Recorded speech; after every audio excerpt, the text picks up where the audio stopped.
मैं हर वीडियो में कम्युनिकेट करती हूँ स्टूडेंट्स को कि ओंटारियो जो हमारा है वो टेक्निकल हब है और वहाँ पे कंप्यूटर्स के रिलेटेड बहुत सारे कोर्सेज हैं।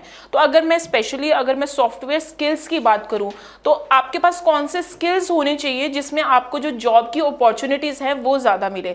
तो अगर मैं सॉफ्टवेयर स्किल्स की बात करूँ तो इस टाइम पे जो बिल्कुल हाई डिमांड पे है, नंबर 1 इज़ एक्सेल। सो अगर एक्सेल आपकी एक स्किल है तो यू कैन गेट इजिली आपके पास जो जॉब की ऑप्शंस हैं वो कंपैरेटिवली ज़्यादा रहेंगी।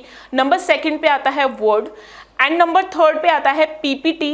नंबर 4 इज आउटलुक और नंबर 5 इज माइक्रोसॉफ्ट प्रोडक्ट। तो माइक्रोसॉफ्ट प्रोडक्ट में वो सारे ही प्रोडक्ट आ जाते हैं।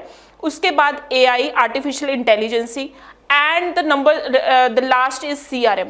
तो ये कुछ 6 to 7 आपके पास टॉप स्किल्स हैं जिसमें सॉफ्टवेयर के रिलेटेड जितने भी स्टूडेंट्स हैं अगर उनके पास ये स्किल्स हों तो उनके पास जो जॉब्स की वैकेंसीज है वो ज़्यादा है। तो जब भी आप सॉफ्टवेयर के रिलेटेड कोई भी कोर्स करते हैं तो मेक श्योर आप इन कोर्सेज में एक स्पेशलाइजेशन ले, बिकॉज यहाँ पे जो जॉब्स की ऑप्शंस होगी कंपैरेटिवली ज़्यादा होती हैं।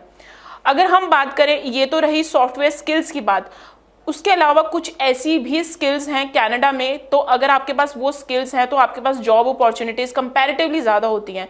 तो मैंने टॉप 5 स्किल्स उठाई हैं इसमें, जैसे कि अगर आपके पास project management as a skill है तो yes, job options are higher comparatively to other course. So this comes in number 1।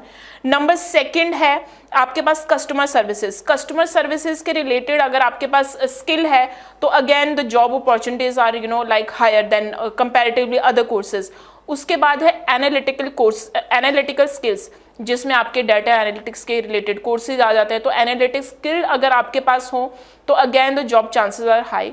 Number 4 is budgeting. अगर आपको बजटिंग स्किल आती है कि किस कंपनी में किस तरह से बजट करना है, किस कंपनी में क्या बजटिंग, कैसे फाइनेंस को कैसे लेके जा सकते हैं, तो budgeting is also a very popular and इनकी जो जॉब्स है वो बहुत हाई डिमांड में है। एंड नंबर 5 है डेटा एनालिसिस। तो डेटा एनालिसिस भी अगर एक स्किल है अगर आपके पास है तो उनकी जो जॉब्स हैं वो कंपैरेटिवली ज़्यादा हैं। तो अगर मैं इनके रिलेटेड कोर्सेज की बात करूँ तो project management itself is a course जो कि मैक्सिमम कॉलेजेस में अवेलेबल है एंड प्रोजेक्ट मैनेजमेंट के रिलेटेड आप जा सकते हैं। जनवरी में कोर्स अवेलेबल रहता है, मई में, सितंबर है, मेजरली सारे कॉलेज में, यूनिवर्सिटीज़ में ये कोर्स अवेलेबल रहता है। हाई डिमांड पे है, जॉब्स बहुत ज़्यादा है, इसीलिए मैक्सिमम कॉलेजेस में अवेलेबल रहता है। नंबर 2 मैंने कस्टमर सर्विसेज की बात करी थी, तो कस्टमर सर्विसेज में रिलेटेड क्लाइंट रिलेशनशिप मैनेजमेंट आपके पास एक ऐसा कोर्स है जहाँ पे जो आपको कंपैरेटिवली बहुत ज़्यादा नहीं मिलेगा स्पेसिफिक, बट बिजनेस के कुछ फंडामेंटल में ही आपको मिल जाएगा। तो इसमें भी जो जॉब्स की जो डिमांड है वो बहुत ज़्यादा है। एनालिटिकल स्किल में डाटा एनालिसिस, उसके बाद मास्टर्स के कुछ कोर्सेज वो आ जाते हैं जिसमें आपको एनालिटिकल स्किल्स आते हैं।